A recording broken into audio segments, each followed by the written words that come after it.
And this convention is really quite an incredible document in the breadth of rights that it provides. The problem is in the implementation. Where do those, what countries have obliged themselves to these, to uphold these rights? And for those that have not, are refugees effectively rightsless?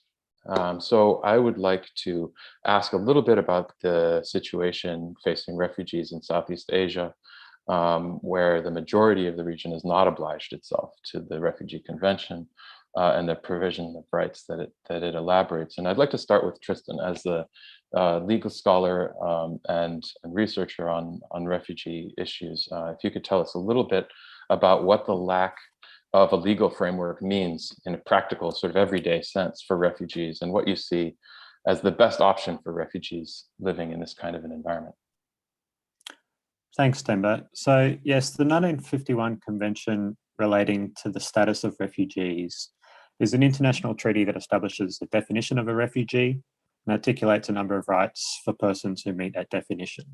Some of these rights include the right to work, the right to education, and then, as you say, there is also this central obligation in the Refugee Convention that is also found in international human rights law more broadly, which relates to non-refoulement.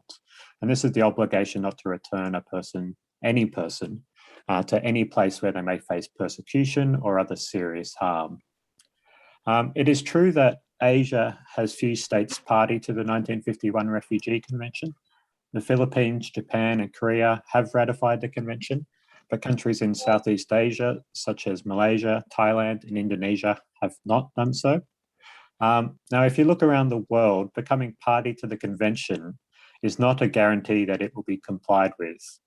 For this reason, we need to be cautious when suggesting that becoming to the party to the convention is the right answer or is the answer. And really, as you say, implementation is key. Nevertheless, ratification, I think, is an important step. It's an indication of a willingness to afford refugees rights in countries of asylum and to engage with those rights systematically and transparently. Southeast Asian states have extended histories of engaging with refugees and providing refuge, and it is important that we do not overlook these contributions and assume or suggest that they have not taken place historically. Yet at the same time, the lack of the formalised legal framework in Southeast Asia has led to a situation of precariousness for many refugees in the region. Refugees often face insecurity and have limited access to education, healthcare, shelter, food and water.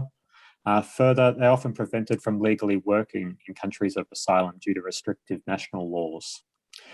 These challenges to accessing protection, it should be pointed out, are often more severe for women, children, the elderly, LGBTQ communities, and refugees with disabilities.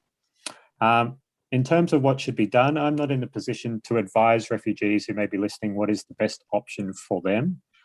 These decisions really need to be made by refugees themselves, taking into account their own circumstances and priorities.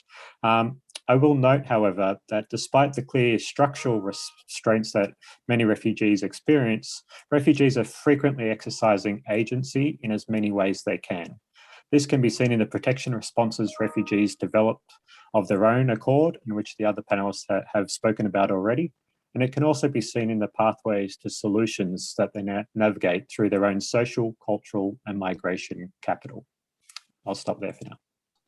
Excellent. Thank you so much, Tristan. I appreciate very much your answer.